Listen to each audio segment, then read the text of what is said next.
Welcome students. Today we are going to see medical termination of pregnancy. It is a medical procedure for ending a pregnancy at any time before the period of viability. Now the period of viability by Indian law is considered as 20 weeks. So in our country we are allowed to do termination of pregnancy only till 20 weeks. This is by the Act, Medical Termination of Pregnancy Act, which was formed in 1971 and it has been enforced since 1st April of 1972. The Act was amended many a times.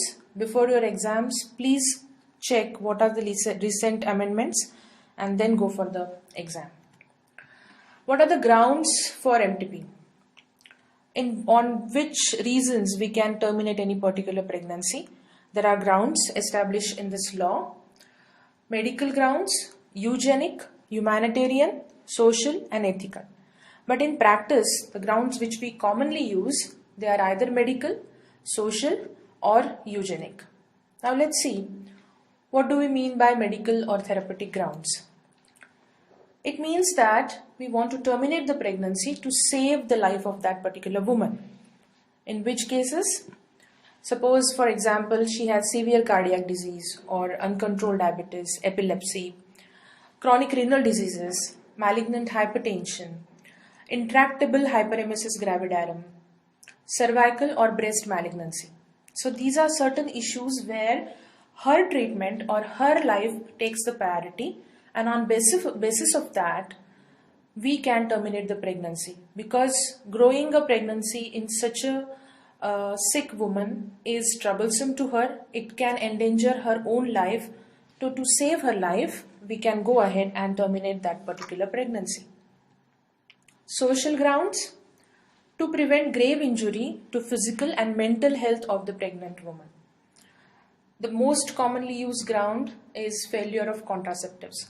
That means that woman didn't want this pregnancy. She was using contraceptives, but the contraceptive has failed. We all know all the contraceptives have failure rates, and thus the contraceptive has failed, and that's why this pregnancy is there. It's injurious to her mental health or physical health. She doesn't want this. So on this ground, we can terminate the pregnancy. In the form which we filled in before going for pregnancy, we have to tick or we have to mark the reason for which we are doing this. And this is the most commonly used reason, failure of contraceptives. But please remember students that this clause we can use only in married females.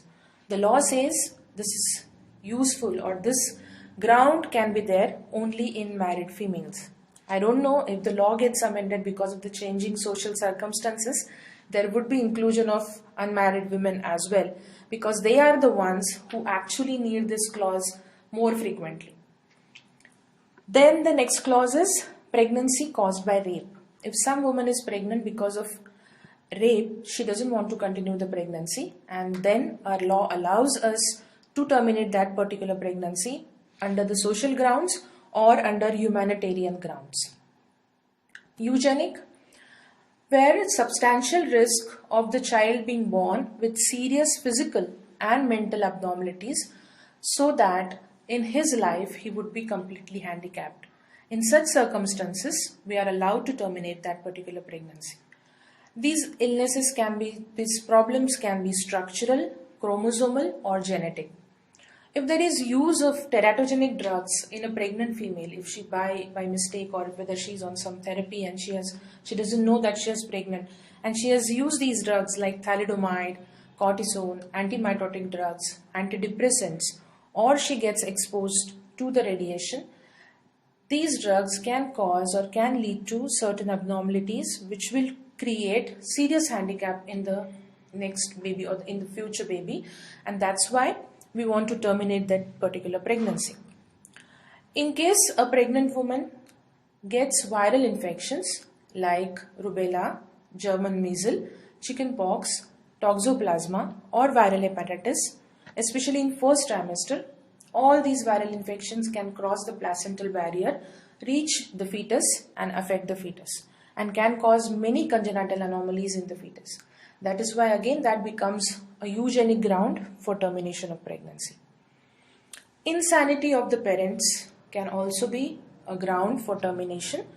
and that comes under eugenic.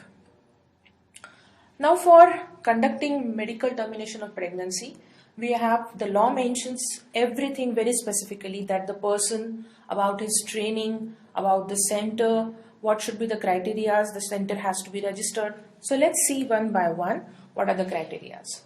The person who conducts MTP should be a registered medical practitioner. He must have assisted at least 25 MTPs or 6 months house surgeon training in OBGY, or he can be a person with diploma or degree in OBGY. The place can be government hospital, private hospital, or any center approved by government. MTP registration number that center should have. Consent. Before going ahead with the procedure, we have to take written informed consent of the woman. Please remember, MCQ can come that whose consent is necessary for MTP. Every woman has a right to abort her own pregnancy. She is the one who can decide whether the baby can be born or the baby cannot be born. She doesn't need anyone's permission on this earth to abort the pregnancy. So only woman's consent is mandatory by law to conduct MTP. But practically, we always take spouse's consent, because if something goes wrong with the patient while undergoing this procedure, we always want someone to take care of the patient or someone responsible to be around. So it's always better to involve a spouse or whosoever relative she has with her. In case of minor, if the girl is minor, that is less than 18 years of age, or if she is lunatic, mentally retarded, then we need to have consent of a parent or her guardian, whosoever comes with her. Termination of pregnancy by Indian laws can be done only till 20 weeks. Different countries have different laws. In some countries, the limit of pregnancy can be stretched, or the limit of abortion can be up to 24 weeks. Because with developing ultrasound machines, we can diagnose many anomalies, but cardiac anomalies get diagnosed only after 20 weeks, because heart is in that condition where those anomalies can be seen or can be diagnosed. After 20 weeks, if we can diagnose some very severe type of congenital cardiac anomaly, then we need to terminate the pregnancy. But right now, our law permits us only till 20 weeks. There are social activists or NGOs or medical societies asking to get the law amended and extend till 24 weeks. But till today, till we are talking, the law permits pregnancy termination only till 20 weeks of gestation. If the abortion is done after 12 weeks, we need opinion of 2 registered medical practitioners. The form has to be filled by 2 persons. It has to be signed by 2 persons if the pregnancy is more than 12 weeks.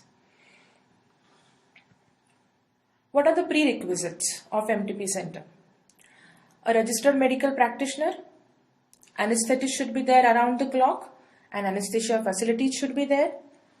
The center should have a well-equipped OT, and there should be facilities for blood transfusion and resuscitation if required. Facilities for proper sterilization of instruments are very important, because if proper asepsis is not followed, these terminations can lead to sepsis, septic abortion, and can be even life-threatening to the mother or to the patient. Record keeping is also very important. We have to maintain a separate register for the patient's names who are undergoing MTP, and this record we have to keep for minimum 5 years. Patient's name appear only on the register. On case paper or on the file of the patient, we always put only MTP number, which is mentioned in the register. So if a patient comes, her file will never have her name. Only the name is mentioned in the register, and the register gives MTP number. That MTP number is mentioned on patient's file. This is to maintain and to respect her privacy, that we don't want everyone or anyone to come to know that she is undergoing abortion. So this is to maintain the secrecy or privacy. Consent forms, they should be in the safe custody of the hospital owner for minimum 3 years. The form which has doctor's signature, patient signature, the reason mentioned, that has to be kept in safe custody for minimum 3 years. Monthly report should be sent to the Department of Health, state government, mentioning how many MTPs were conducted. Were they of less than 12 weeks gestation or were they of more than 12 weeks gestation? So everything mentioned in the report, and this report should be sent to the Department of Health. Institution and doctor both are legally bound to observe confidentiality of the MTP procedure. We are not supposed to disclose to anyone who comes and asks details about this. We should respect her privacy and observe confidentiality about the reason, about weeks of gestation, whatever information patient has given us. Medical methods of first trimester MTP. We are going to see it in two parts. First would be first trimester methods and the second part would be second trimester method. In first trimester method, we have medical methods where we are going to use only drugs to terminate that pregnancy, and surgical methods where we are going to use surgical methods. So what are the medical methods? They are highly successful when used within 50 days, but now we can use it till 63 days. It has an advantage that it avoids hospitalization, it increases the choice, it avoids surgical and anesthetic complication, the risk is also avoided, and more patient control over the procedure. She can take the drugs as per her choice, her convenience, so patient has more control over the procedure. What are the disadvantages? The procedure is longer in duration. There is longer waiting period for completion of abortion. It requires multiple visits to the hospital.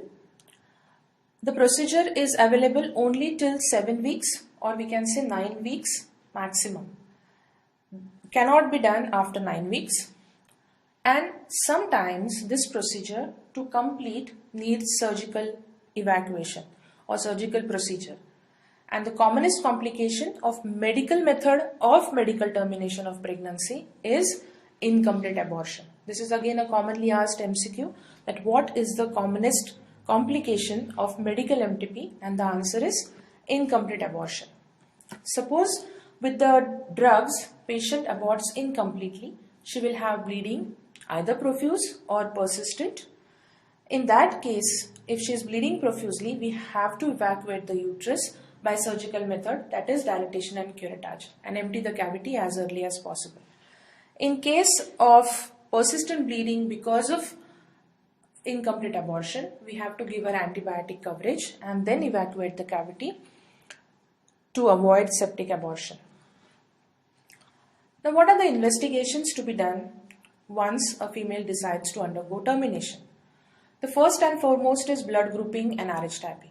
We have to know blood group of that particular patient before she undergoes any method of termination. Because if she bleeds, then we don't have time to go and get her blood group and RH done. So we should have this investigation beforehand. Another purpose is if she is RH negative, then we have to give anti-D to avoid RH isoimmunization. So in both the things, it helps. Then hemogram, where we want to know her hemoglobin and is there any evidence of infection at present. Blood sugar levels to know whether she is diabetic, controlled, uncontrolled. Urine routine, again to see whether there is an infection. And other serological tests, HbSAg, VDRL and HIV. Because that patient may need surgical treatment. So for our staff, for ourselves, we have to know the status of the patient, whether she is HbSAg positive, HIV positive or VDRL positive. And it's always better to get one sonography done to rule out ectopic pregnancy, first thing, to know or to confirm what is the precise gestational age. Because she has given us history of 2 months or 3 months of amenorrhea, we have clinically done the examination, but that gives us approximate period of gestation. It is always better to confirm that yes, she is pregnant, the pregnancy is intrauterine, there is no evidence of ectopic pregnancy, and the gestational age is so and so. Drugs used in medical termination is mifepristone. RU486 is the other name. It's basically an anti-progestogen. What it does, it counteracts the action of progesterone, and thus it decreases LH secretion. We know that corpus luteum is maintained by LH and by the HCG secreted from the trophoblastic tissue, and this corpus luteum keeps secreting progesterone, which nurtures the pregnancy. But now this anti-progestogen, they go and block all the progesterone receptors. That causes decrease in LH as well as decrease HCG level. There is luteolysis, and because of luteolysis, the support of progesterone and estrogen is gone. Shedding of endometrium takes place and bleeding in the luteal phase of the cycle starts. It also causes cervical ripening and increases myometrial contraction. So it helps in kind of taking out support or stops nurturing the baby or the fetus, and then starts softening the cervix so that it gets easily dilated, and then the pregnancy or the products of conception can get expelled out. Second drug used in medical termination is misoprostol. This is a prostaglandin, synthetic PG analog, inexpensive, stable at room temperature, and it acts by enhancing uterine contractions and causes cervical softening and dilatation. Now the fetus is not alive because of mifepristone, because of the antiprogestogen. Now we need to throw this out of the uterine cavity. So we need to give misoprostol, which will initiate uterine contraction, soften the cervix, open the cervical canal, and throw this product of conception out of the cavity. What are the contraindications for MTP with these two drugs? Ectopic pregnancy. I told you that we should rule out that there is no evidence of any ectopic. Because if we give these drugs, it may cause rupture of the ectopic pregnancy and there would be intraperitoneal hemorrhage. In chronic adrenal failure, patient on long-term corticosteroid therapy, severe anemia, coagulopathy, or anticoagulant use, active liver diseases, uncontrolled seizures, and serious diseases, these drugs are not to be used. In bronchial asthma also, prostaglandins are to be used. We are not to be used. So that these can be the MCQs, that what are the contraindication for use of medical termination of pregnancy or for use of prostaglandins. What are the regimens used for this? The first FDA approved regimen was meant for less than 7 weeks. That means less than 49 days from LMP. Last menstrual period, 49 days. RU486, 3 tablets. It comes of 200 mcg 1 tablet milligram. So 3 tablets orally to be given, followed by after 48 hours we are supposed to give 2 tablets of misoprostol, that is 400 mcg orally. This is the first regime. Now the second regime, which is given till 63 days of pregnancy, that means 9 weeks from LMP. RU486, 200 milligram orally, followed by misoprostol, now 800, means 4 tablets to be given either vaginally after 48 hours. It can also be given orally, but vaginal route is preferred. Methotrexate can also be used, but it's not practically very much convenient to use. So the practical use of mifepristone and misoprostol is much commoner. What are the complications? There can be headache, malaise, skin rash, fever. Sometimes patient doesn't respond to these drugs and there can be failure to abort. Surgery is required in case the abortion is incomplete. Now, once we have seen the medical methods, we will go for surgical methods. Surgical methods are the ones where we need to use some surgical instrument, which first we need to dilate the cervix, then put this instrument and then suck out these products of conception from the uterine cavity. So this is a blind procedure. When we do this procedure, we use our judgment, and thus complication of surgical procedure are there which we need to understand. So let's see the methods of first trimester MTP one by one. First is menstrual regulation. Again, commonly done. In this case, patient comes to us just for delayed menses. She is not very sure whether she is pregnant or she is not pregnant. She has just missed 2 days overdue, 3 days overdue, or maybe a week or so. So in that particular case, we can just do this menstrual regulation method without even confirmation of pregnancy. So in that case, the plastic cannula, the Carmen's cannula with a plastic syringe attached to it, OPD procedure, patient in dorsal position, and we just put this plastic cannula which goes easily inside without cervical dilatation, the small size one, because this is very early pregnancy we are dealing with. We are not talking about MVP where the pregnancy is of larger duration. So we place this plastic cannula.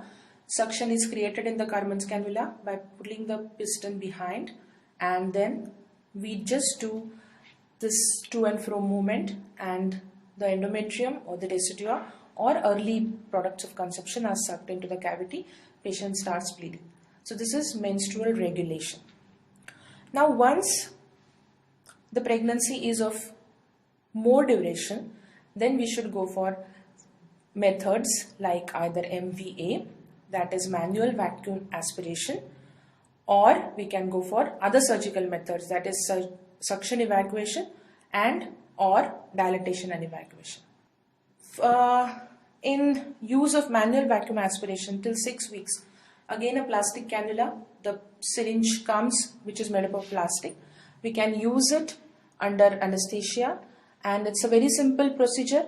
It avoids perforation, which is much more common with the steel instruments, that the steel cannula, suction cannula, which we are going to use in suction evacuation. Procedure is almost the same. From 6 weeks onwards till 12 weeks, the method commonly uses suction evacuation or dilatation and evacuation. Now let's see this method very in little details. Method place to be done is in the operation theatre. Investigations required. We have seen that we need blood group, RH typing, her hemoglobin. We also need to know her blood sugar, urine, HIV status, HbSAg and VDRL status. We send the patient for anesthesia fitness. Anesthetic gives her fitness. Then the procedure is to be done either under GA or under spinal anesthesia. This procedure can be combined along with operations like tubectomy, or copper T insertion can be done.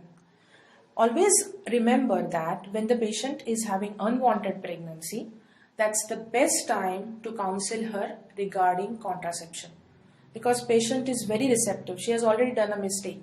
By mistake she is pregnant. So now she knows that she has to go through this procedure because of not using contraceptives properly. So we should always take advantage of the situation. This is called as opportunistic counseling, that we are taking this advantage of the situation of her mental condition right now and counsel her that she should be using a contraceptive which is having less failure rate and which will reduce her troubles by having unwanted pregnancies. So once you talk to her, once you counsel her about the contraceptive use, she will accept the contraception, and then you can have MTP along with either copper T insertion, or you can go ahead with MTP with permanent method of sterilization, that is tubectomy. We will see this method in detail, that suction evacuation and dilatation and evacuation, and combined we can have sometimes the cervix to ripen, we can use some prostaglandins and then go for suction evacuation. So we were seeing the preoperative preparation, then we have taken written consent, counseling we have done. In counseling we should tell her what is the procedure we are going to do. We have to tell her that it's a blind procedure, so it has complications like perforation. If there is perforation, there can be injury to the intestines, to the neighboring structures, there would be bleeding. In case if the perforation is larger, we may have to open her abdomen and correct the rent on the uterus.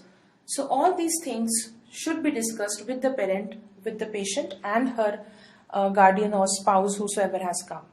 Proper examination to be done, gestational age to be confirmed, ultrasound to confirm our clinical findings, and once everything is done, then we should take the patient for the procedure. Done in OT, anesthesia I have already told you, patient is given lithotomy position, cleaning, painting, draping is done, cervix is held with valsalum, and then cervix is dilated with Hagar's dilator gradually. Now the rule is we want to insert the cannula which equals to weeks of gestation. Now suppose patient is 9 weeks pregnant, we want to use the suction cannula which is of 9 number. So we need to dilate the cervix at least till 9 number or 1 number extra so that the cannula can go in and come out easily. So we dilate the cervix till 9 or 10 number. Once the cervix is sufficiently dilated, then we insert the suction cannula. Suction cannula is attached to the suction machine. Machine is switched on. Suction is created. We keep the thumb and on the thumb rest and cover the opening there. So the vacuum gets transferred to the tip of the suction cannula. We have rotatory movements through 360 degrees and at the same time movements to separate the products of conception. And by doing these kind of movements, we rotate the cannula all over and the products of conception are getting sucked out, which we can see through the semi-transparent tube, plastic tube. Once the products stop coming, bleeding is less and there is gripping sensation. That means the uterine cavity is empty now. It starts gripping on the suction cannula. Once it happens, we know that almost all the products of conception are taken out. At that particular time, we switch off the machine, remove the thumb from the thumb rest and then remove the suction cannula. Once we remove that, then just to confirm whether the procedure is complete, we use check curettage with the curette. We curette all the walls till the gritty fillings come. Once the gritting sensation comes, bleeding is less, we are sure that the whole of the cavity is empty and then we say that this procedure is empty. Then we can insert copper T if required or go ahead for tubectomy. Post-abortal phase, observation is must. Contraception advice we have already done. Prophylactic antibiotics should be given. If she is Rh negative, then anti-D and follow up the patient after next menstruation. So this completes suction evacuation. We'll stop here and then we'll see dilatation and evacuation and the difference in these two procedures.